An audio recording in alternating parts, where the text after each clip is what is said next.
আসসালামু আলাইকুম। তুহিনুর সুলতানা স্বাগত জানাচ্ছি এনটিভির সকালের খবরে। ক্রাউন্সম্যান শিরোনাম দেখছিলেন, এবারে পুরো খবর। হৃদযন্ত্রের ক্রিয়া বন্ধ হয়ে আকস্মিক মারা যাওয়া অন্তর্বর্তী সরকারের বেসামরিক বিমান ও পর্যটন এবং ভূমি মন্ত্রণালয়ের উপদেষ্টা এএফ হাসান আরিফের প্রথম নামাজের জানাজা সম্পন্ন হয়েছে। শুক্রবার বাদ এশা রাজধানীর ধানমন্ডির বায়তুল আমান মসজিদে অনুষ্ঠিত জানাজায় অংশ নেন প্রধান উপদেষ্টা ডক্টর মোহাম্মদ ইউনূস সহ বিভিন্ন রাজনৈতিক দলের নেতারা। এর আগে দুপুরে অসুস্থ বোধ করলে হাসান আরিফকে হাসপাতালে নেয়ার পর তাকে মৃত ঘোষণা করেন চিকিৎসক। হাসান আরিফের মৃত্যুতে শোক জানিয়েছেন রাষ্ট্রপতি, প্রধান উপদেষ্টা, বিএনপির ভারপ্রাপ্ত চেয়ারম্যান সহ বিভিন্ন রাজনৈতিক দলের নেতারা। রিপোর্ট করেছেন জুনায়েদ আল হাবিব। হঠাৎই না ফেরার দেশে পাড়ি জমিয়েছেন অন্তর্বর্তীকালীন সরকারের উপদেষ্টা এএফ হাসান আরিফ। নিজ বাসায় সরকারের এই উপদেষ্টা অসুস্থ বোধ করলে তাকে রাজধানীর ল্যাবেইড হাসপাতালে নিয়ে যাওয়া হয়। কর্তব্যরত চিকিৎসক তাকে মৃত ঘোষণা করেন। উপদেষ্টার মৃত্যুর খবরে হাসপাতালে ছুটে যান তার সহকর্মী ও স্বজনরা। সমবেদনা জানান শোক সন্তপ্ত পরিবারের প্রতি। উনি উপদেষ্টা পরিষদের সদস্য হিসাবে আমাদের সবচেয়ে অ্যাক্টিভ, সবচেয়ে উদ্যোগী উপদেষ্টাদের একজন ছিলেন। আমি মনে করি আইন অঙ্গনে এমন সজ্জন, বিদ্বান, ভদ্র, প্রাজ্ঞ একজন আইনজীবী খুঁজে পাওয়া আসলেই দুষ্কর। মিশরে অনুষ্ঠিত D8 সম্মেলনে যোগদান শেষে বিমানবন্দরে নেমেই হাসান আরিফের মৃত্যুর খবর শোনেন প্রধান উপদেষ্টা। বিমানবন্দর থেকে সরাসরি ছুটে যান হাসপাতালে। উপদেষ্টা হাসান আরিফের মৃত্যুর খবরে বিএনপির ভারপ্রাপ্ত চেয়ারম্যান সহ শোক জানিয়েছেন বিভিন্ন রাজনৈতিক দলের নেতারা।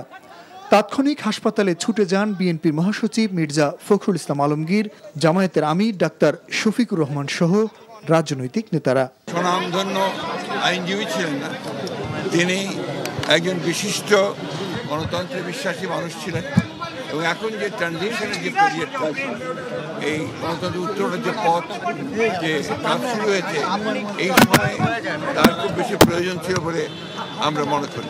উপদেষ্টা হিসাবে তিনি এই পদে আসার পরে, দায়িত্বে আসার পরে আমরা একসাথে অনেক সময় বসেছি, কথা বলেছি। তাকে মনে হয়েছে যে একজন খাঁটি দেশপ্রেমিক মানুষ। এদিকে ধানমন্ডির বায়তুল আমান জামে মসজিদে অনুষ্ঠিত হয় সরকারের বেসামরিক বিমান ও পর্যটন এবং ভূমি উপদেষ্টা হাসান আরিফের প্রথম নামাজের জানাজা। প্রধান উপদেষ্টা ডক্টর ইউনূস সহ যোগ দেন বিভিন্ন রাজনৈতিক দলের নেতাকর্মী ও সাধারণ মানুষ। জানাজা শেষে তার দাফন সম্পর্কে জানান প্রধান উপদেষ্টার প্রেস সচিব শফিকুল আলম। পরশুদিন সকালে ওনার মেয়ে আসবেন, আসার পরে তারপরে শেষ যেগুলো কাজ আছে অনুষ্ঠানাদি সেগুলো করে দাফন করা হবে শহীদ বুদ্ধিজীবী গোরস্থানে। চলতি বছরের 5 আগস্ট স্বৈরাচার শেখ হাসিনা পালিয়ে গেলে ডক্টর ইউনূসের নেতৃত্বে 8 আগস্ট শপথ নেয় অন্তর্বর্তীকালীন সরকার। ওই দিনই সরকারের উপদেষ্টা হিসেবে শপথ নেন হাসান আরিফ। প্রথমে তাকে পল্লী উন্নয়ন ও সমবায় মন্ত্রণালয় এবং ভূমি মন্ত্রণালয়ের দায়িত্ব দেয়া হয়। পরে তাকে দায়িত্ব দেয়া হয় বেসামরিক বিমান ও পর্যটন মন্ত্রণালয়ের। এর আগে উপদেষ্টা হাসান আরিফ 2001 থেকে 2005 পর্যন্ত রাষ্ট্রের সর্বোচ্চ আইন কর্মকর্তা অ্যাটর্নি জেনারেল হিসেবে দায়িত্ব পালন করেছেন। এছাড়া 2008 থেকে 2009 পর্যন্ত ফখরুদ্দিনের নেতৃত্বাধীন তত্ত্বাবধায়ক সরকারের আইন, বিচার ও সংসদ বিষয়ক মন্ত্রণালয়, ভূমি এবং ধর্ম উপদেষ্টা হিসেবেও দায়িত্ব পালন করেন। বর্ণাঢ্য কর্মজীবনের অধিকারী বিশিষ্ট আইনজ্ঞ হাসান আরিফ 1941 সালে কলকাতায় জন্মগ্রহণ করেন। জুনায়েদ আল হাবিব, এনটিভি নিউজ, ঢাকা। মিশরের কায়রোতে বিখ্যাত আল আজহার বিশ্ববিদ্যালয়ে শিক্ষার্থীদের উদ্দেশ্যে বক্তব্য দিয়েছেন বাংলাদেশের প্রধান উপদেষ্টা অধ্যাপক ডক্টর মোহাম্মদ ইউনূস। এ সময় তিনি স্বপ্ন পূরণ এবং জীবনে সফল হতে চ্যালেঞ্জ নিতে শিক্ষার্থীদের প্রতি আহ্বান জানান। স্থানীয় সময়ে বৃহস্পতিবার রাতে বক্তব্য দেন প্রধান উপদেষ্টা। গ্রামীণ ব্যাংক প্রতিষ্ঠার সময় তিনি বিভিন্ন চ্যালেঞ্জের মুখোমুখি হয়েছেন উল্লেখ করে প্রধান উপদেষ্টা বলেন, সেই চ্যালেঞ্জ গ্রহণ করায় বাংলাদেশের জনগণ সুফল ভোগ করছে। সামাজিক ব্যবসার গুরুত্ব তুলে ধরে ডক্টর মোহাম্মদ ইউনূস বলেন, সমাজ পরিবর্তনের লক্ষ্য অর্জনে এর বিকল্প নেই। এছাড়া নিজের 3-0 থিওরি সম্পর্কে নোবেল বিজয়ী বলেন, বিশ্বকে এগিয়ে নিতে শূন্য কার্বন নিঃসরণ, শূন্য দারিদ্র্য এবং শূন্য বেকারত্ব এই 3টি বিষয়কে গুরুত্ব দেওয়া জরুরি। Best thing any education institution give to the students is to make him or make her capable of dreaming. Once you dream, it will happen. So I talk about zero unemployment. I said all human beings are born as entrepreneurs. Job is the legacy of slavery. We don't want slavery. We don't want to be slaves. But the education system forces us to do that. Because they say you need a degree, you need a piece of paper. Because if you produce a piece of paper, you get a job. I said, I want to create an education system where we don't need a piece of paper. We don't need a degree to show it to somebody. I use the knowledge to change the life of the other people, change the life of any people. That's what entrepreneurship is all about.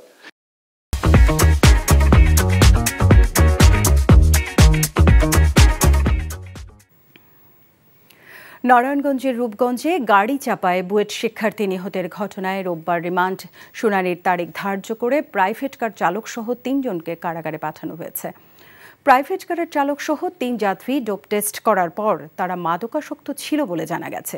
শুক্রবার সন্ধ্যায় নারায়ণগঞ্জের senior judicial magistrate Safia Sharmin এর আদালত তাদের কারাগারে পাঠানোর আদেশ দেন। বাদীপক্ষের আইনজীবী জানান, পূর্বাচলে বৃহস্পতিবার দিবাগত রাতে বুয়েটের 3 শিক্ষার্থীর মোটরসাইকেল চেকপোস্টে তল্লাশির সময় বেপরোয়া প্রাইভেট কার চালিয়ে ধাক্কা দিলে ঘটনাস্থলেই বুয়েট কম্পিউটার সায়েন্স বিভাগের 2য় বর্ষের শিক্ষার্থী মুহতাসিম মাসুদ নিহত হয়।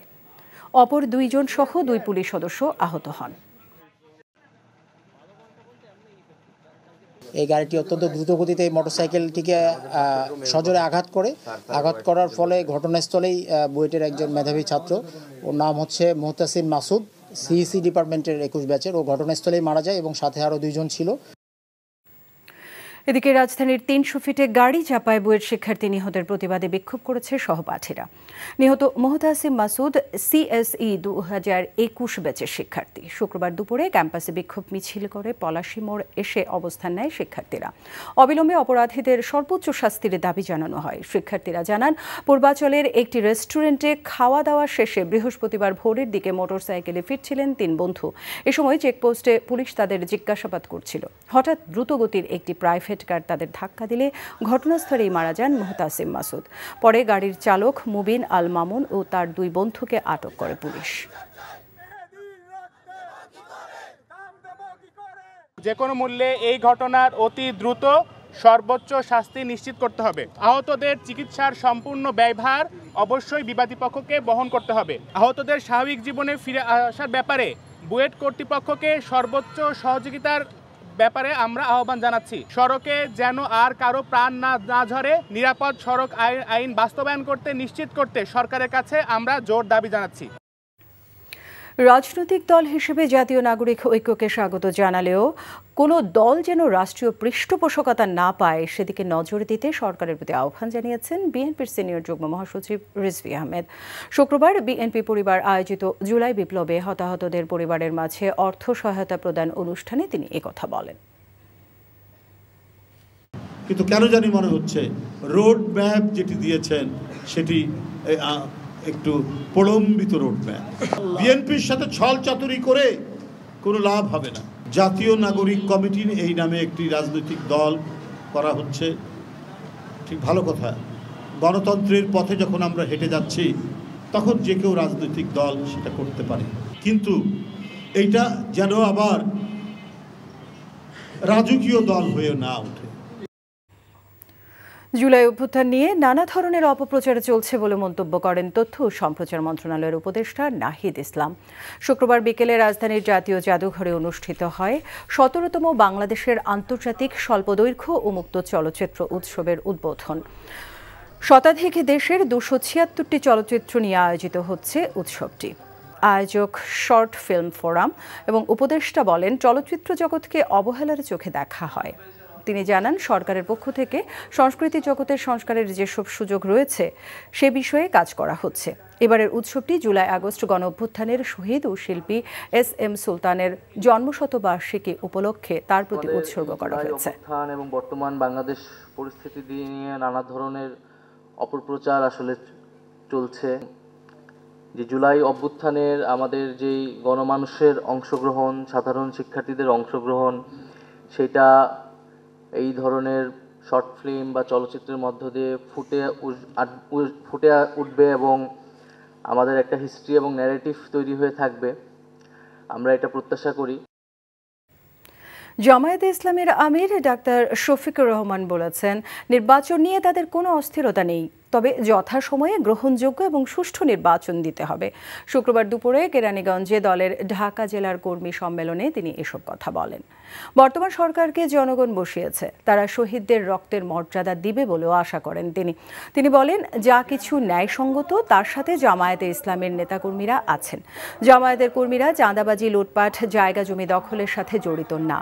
এসবে দলের নেতাকর্মীরা সরকারকে সহযোগিতা করতে চায়। যথাসময়ে গ্রহণযোগ্য এবং সুষ্ঠু নির্বাচন দেওয়ার দাবি জানান জামায়াতের আমির। আগামী বছরের শেষে অথবা তারপরের বছরের মধ্যখানের ভিতরে একটা নির্বাচন অনুষ্ঠিত হতে পারে, আমরা মোবারকবাদ জানাই। আমি আজকেই দাবি করছি না, কিন্তু ঘোষণাটা হলে এদেশের মানুষের মধ্যে একটা আস্থা তৈরি হবে যে এই সরকার আবার মঈন ফখরের সরকারের মতো নতুন দল গঠন করে ক্ষমতায় বসার অভিলাষ প্রকাশ করবে না। জানুয়ারির শেষ সপ্তাহ অথবা ফেব্রুয়ারিতেই উদ্বোধন হতে যাচ্ছে যমুনা রেলওয়ে সেতু। একথা জানিয়ে রেলপথ মন্ত্রণালয়ের সচিব মোহাম্মদ ফাহিমুল ইসলাম বলেছেন, সেতুটি চালু হলে পুনর্গতিতে একই সাথে দুইটি সেতু অতিক্রম করবে দুটি ট্রেন। জানান, 1998 সালে উদ্বোধন করা যমুনা বহুমুখী সেতুতে একটি সিঙ্গেল রেল সেতু ছিল, যেটি অতিক্রম করতে সময় লাগত প্রায় 20 মিনিট। ফলে এখানে একটি পৃথক রেল সেতু নির্মাণের দাবি ছিল দীর্ঘদিনের, যেটি এই সেতুটি চালুর মধ্য দিয়ে পূরণ হতে যাচ্ছে। শুক্রবার বিকেলে রেল সেতু ও সেতুর উভয় প্রান্তে দুটি স্টেশনের নির্মাণ কাজ পরিদর্শন শেষে তিনি একথা বলেন।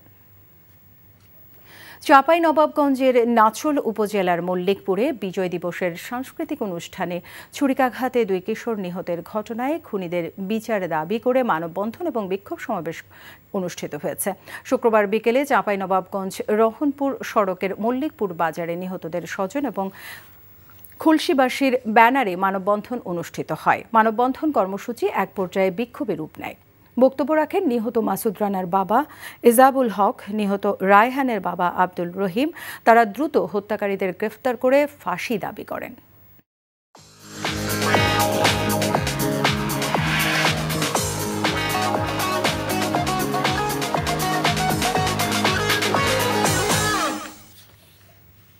নগদ নিবেদিত অর্থনীতির খবর। ভরা মৌসুমে অস্থির রাজধানীর চালের বাজার। সপ্তাহের ব্যবধানে প্রতি কেজিতে বেড়েছে 4 থেকে 5 টাকা। ব্রয়লার মুরগিও কেজিতে বেড়েছে 20 টাকার মতো। তবে কমেছে আলু ও পেঁয়াজের দাম। বাজারে বোতলজাত সয়াবিনের সরবরাহ কিছুটা বাড়লেও স্বাভাবিক হয়নি বলে জানিয়েছেন বিক্রেতারা। মেজবা হাসানের রিপোর্ট। 1.5 মাস পর আবারও বাড়তি চালের দাম। প্রতি কেজিতে 4 থেকে 5 টাকা বেড়েছে মিনিকেট সহ কয়েক ধরনের চালের দাম। তবে আগের দামেই বিক্রি হচ্ছে 28 চাল। ভরা মৌসুমে এমন দামের কারণ জানেন না বিক্রেতারাও। দায় চাপাচ্ছেন মিল মালিক ও কর্পোরেট সিন্ডিকেটের উপর। সব চাউলে কেজিতে 5 টাকা 6 টাকা বেশি। 5 মাসের মধ্যে আপনার 80 টাকা ছাড়া যাবে। তো ওই সময় যদিও কমবে কয় টাকা, 2 টাকা 3 টাকা কমলো। কমার পরে তো আপনার এই জায়গায় আসতে পারবো না। এর আগে যেটা নিলাম সেটাতে আজকে যেটা ছিল তার 50 টাকা কমে নিয়েছি, অর্থাৎ 1850 নিয়েছি, আজকে চাইলো 1900। গেল সপ্তাহের চেয়ে কমেছে পেঁয়াজ ও আলুর দাম। দেশীয় আমদানিকৃত পেঁয়াজ বিক্রি হচ্ছে একই দামে। কমেছে নতুন আলুর দামও। পেঁয়াজ গত সপ্তাহে দেশি আসলে 140 টাকায়, আর নতুনটা আসছে 70 টাকা আজকে বেচতেছি। পেঁয়াজের দাম আগের থেকে অনেক কমছে, নতুন পেঁয়াজ আসছে। বোতলজাত সয়াবিন তেলের প্রতি লিটারে 8 টাকা বাড়ানোর পর বাজারে সরবরাহ বেড়েছে, কিন্তু এখনো পরিস্থিতি স্বাভাবিক হয়নি বলে জানিয়েছেন বিক্রেতারা। 20 টাকা 8 টাকা করে বাড়াইছে। ওটার ভিতরে আছে এখন 5 লিটার 850, 2 লিটার 350, 1 লিটার 175। কিনে 75 900 টাকা চেয়েছে দাম। ওরাও রাখছে 840 টাকা রাখছে, আর হবে না, তেলে পাচ্ছে না ওরা। ওঠানামার মধ্যে রয়েছে ব্রয়লার মুরগির দাম। 3 দিনের ব্যবধানে কেজিতে বেড়েছে 20 টাকা পর্যন্ত। তবে দাম কমে ডিমের ডজন বিক্রি হচ্ছে 135 টাকায়।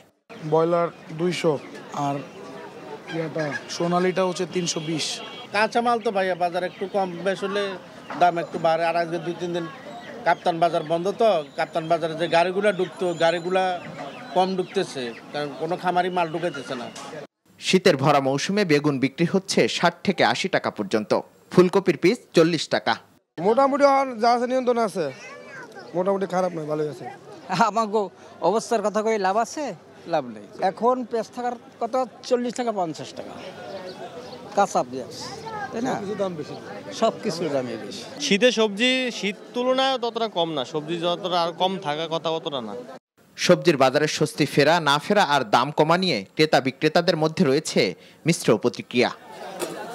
Misbah Hasan, NTV news, Dhaka. এই ছিল সকালের খবরে। এই খবরের ভিডিও সহ আপডেট জানতে ভিজিট করুন NTV অনলাইন www.ntvbd.com। এছাড়াও এনটিভির জনপ্রিয় সব অনুষ্ঠান এবং খবরের আপডেট জানতে ভিজিট করুন আমাদের ইউটিউব ও ভেরিফাইড ফেসবুক পেজ। এতক্ষণ সাথে থাকার জন্য ধন্যবাদ সবাইকে।